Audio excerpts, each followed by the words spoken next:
Y entonces, terminando con literatura uno, mito y lo que van a ser los mitos cosmogónicos, vamos a trabajar en su antología en su página 33. Y dentro de tu página 33 ustedes tienen cinco mitos cosmogónicos, de los cuales el primero es atribuido a los mayas, y de los mayas nos dice lo siguiente.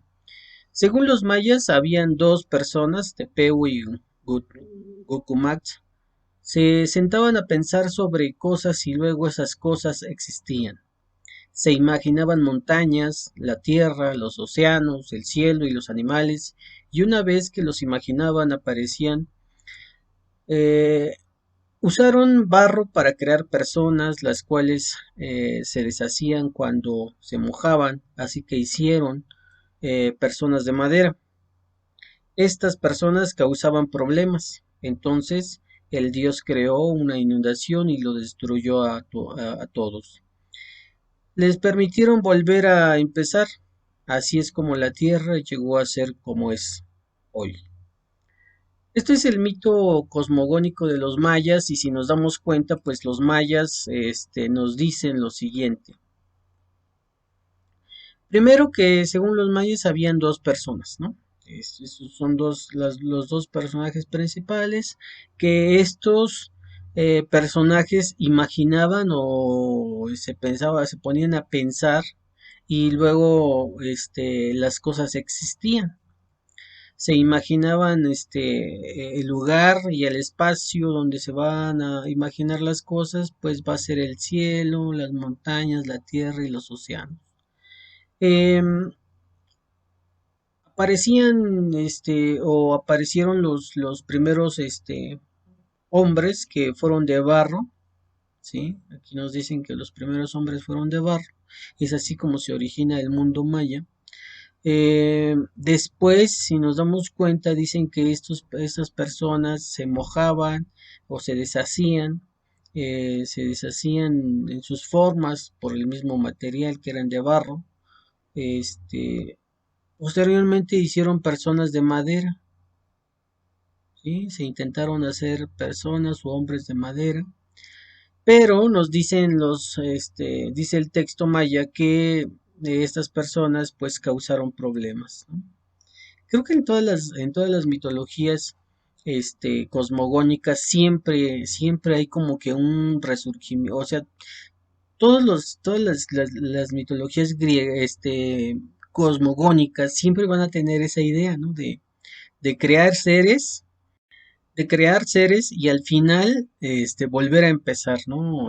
No solamente en los mayas, también en los aztecas, con los hombres de maíz y demás, ¿no? Que fueron creando uno, o sea, en todas las cosmogonías, este, tienen esa idea de probar con cosas, con materiales, ¿no? Y en donde, pues prácticamente esas cosas y esas ideas se van evolucionando o van progresando según la práctica les dicta. Entonces, todo esa parte de la mitología griega, pues sí es importante, porque imagínense, crear unas cosas de un día para otro. Entonces, al final de cuentas, también los mitos nos explican cómo podemos ser perseverantes en algunas cuestiones, porque no siempre vamos a hacer las cosas a la primera, ¿no? Qué bueno que surgieran las cosas a la primera. Eh, en cuanto a esta forma de contarnos de cómo es la creación maya, ¿no? Entonces, por eso esta idea de que los primeros pobladores o las primeras personas que crearon los mayas o los dioses mayas, pues causaban problemas. Y luego, después de todo eso, toda cosmovisión tiene esa idea, ¿no? De que no resultan las cosas y los dioses, eh, causan estragos y destrucción dentro de lo que es su propia creación, para que al final se vuelva a comenzar, ¿no? Y creo que es una parte importante que debemos de entender, porque al final de cuentas, siempre debemos de considerar esa parte de permitirnos volver a comenzar sobre las cosas que nosotros estamos haciendo. O sea, es importante entender que hay o existen motivos circunstanciales en los cuales podemos equivocarnos y volver a comenzar. Esa es la idea, creo que también de lo que transmiten los mitos cosmogónicos, de que siempre podemos equivocarnos y después podemos volver a empezar para poder hacer las cosas bien. Entonces, es importante toda esta cuestión de querer hacer funcionar un mundo que queremos crear. Al final de cuentas, quien los va a habitar, pues vamos a ser nosotros, ¿no? Y también al final de cuentas, también nosotros tenemos que crear ciertas cosas que nos motiven a seguir progresando sobre lo que nosotros pensamos. Y eso sería la idea del mito maya, como una especie de moraleja, ¿no? Entonces, poder crear, equivocarse y volver a comenzar para poder iniciar. Bueno, después de toda esta lectura que tenemos aquí sobre los mayas, pues, ¿qué es lo que vamos a hacer con esta información que con esta información que acabamos de encontrar? Pues vamos a analizar todos los textos, son 5 textos que comienzan en su página 33 y terminan en la página 34, perdón. Y vamos a complementar un cuadro del cual ya está prediseñado, ya solamente ustedes lo van a copiar y lo van a pasar en limpio para que ustedes analicen los demás mitos cosmogónicos, que el que acabamos de leer es el de los mayas y entendemos que su narrador es extradiegético. ¿Por qué es extradiegético? Porque dice, según los mayas, recuerden que cuando se habla en tercera persona, se comienza así, ¿no? Según los mayas, entonces aquí nos damos cuenta que este es un narrador extradiegético. Por esa razón, ¿cómo empieza, no? Extradiegético. Y es por eso que nosotros anotamos extradigético. Los personajes, ¿quiénes son los personajes de los cuales habla? Bueno, aquí hasta podríamos anotar Dios, ¿no? Bueno, el Dios, no sabemos qué Dios fue, pero aquí están los personajes, ¿no? Estos son los personajes. Y ahí están anexados. Ahora, el tiempo y el espacio. Recordemos que los tipos de mitos cosmogónicos, la mayoría o más bien todos los mitos son atemporales, pero ¿dónde se desarrollan cuáles son los espacios donde se desarrollan? Tampoco son precisos. Yo aquí le anoté que las montañas, la tierra, los océanos y el cielo, porque ahí hacen mención sobre esos lugares, pero tampoco nos dicen en qué tiempo, o sea, no es como decir, ¿en qué tiempo fue? Pues creo que fue el día de ayer, o antier, pasado, mañana, en un futuro, pero los mitos, la mayoría de los mitos no muestran un tiempo. Podrán mostrarnos un espacio de acción, pero no tienen un tiempo en específico. Son realmente mitos atemporales. Y eso es, por eso aquí no, o sea, en ningún lado, solamente hasta al final nos dicen, nos permitieron volver a empezar. Así es como la Tierra llegó a ser hoy. Ahorita ya estamos en el presente, pero en el pasado nunca supimos cómo realmente se dieron las cosas, solamente nos hablan de una manera temporal. Y después vienen los elementos fantásticos. ¿Cuáles son los elementos fantásticos? En que usaron barro, y y madera para formar a las personas que iban a habitar este mundo, ¿no? O este planeta, o este espacio, o este momento.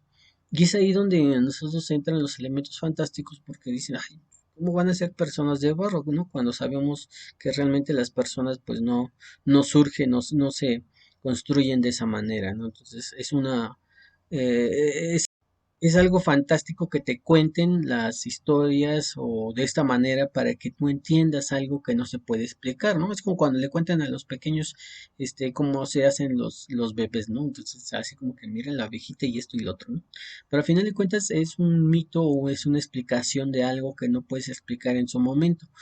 Entonces, así son los mitos cosmogónicos. Y ya por último, bueno, esta información la retomamos del mismo texto que está acá, ¿no? Entonces es que se hicieron personas de barro, de madera y que luego el Dios creó y así sucesivamente, ¿no? Entonces eso es la información. Y por último, dice, ¿de dónde se origina el mundo? Esas personas causaban problemas,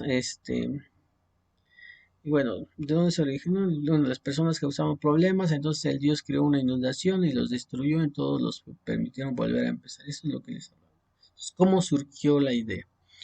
Entonces, de esa misma manera vamos a analizar los demás textos cosmogónicos que tienen que ver con los escandinavos, los chinos, los australianos y los indios apaches. Todos estos textos están en sus páginas 33, 34. Ya ustedes solamente los van a leer y van a hacer el análisis tal cual se los estoy mostrando en esta parte. Y ya en lo último, van a buscar o apoyarse en internet para investigar los grupos étnicos en el Estado de México. ¿Quiénes son estos grupos? ¿Cuáles son nuestros grupos étnicos en el Estado de México? Que son Matlacinclas, Mazahuas, Náhuatl, Otomí, Tlahuica. Todos estos grupos étnicos tienen una cierta tradición de cómo ver el mundo, eh, a partir del origen de lo que ellos piensan y se desarrollan. De hecho, muchas de las grupos indígenas en el estado, su vestimenta a veces determina la cosmovisión de cómo se ve o cómo ven el mundo, ¿no? Entonces, eso es lo que se va a quedar también de trabajo, investigar cómo se desarrollan estos, en dónde se ubican, en qué municipios, cuáles son sus tradiciones, cuál es el origen del mundo según ellos, si existe un centro ceremonial para hacer una cierta tradición o ceremonia y cuál es su vestimenta. Y eso sería todo por el día de hoy y con eso terminaríamos el apartado de lo que es el subgénero del mito, que creo que fue el más extenso. Hemos visto lo que es la fábula, la leyenda, la epopeya y el mito en sus diferentes variantes. Espero sus trabajos, chicos, y es todo por el día de hoy. Buen día.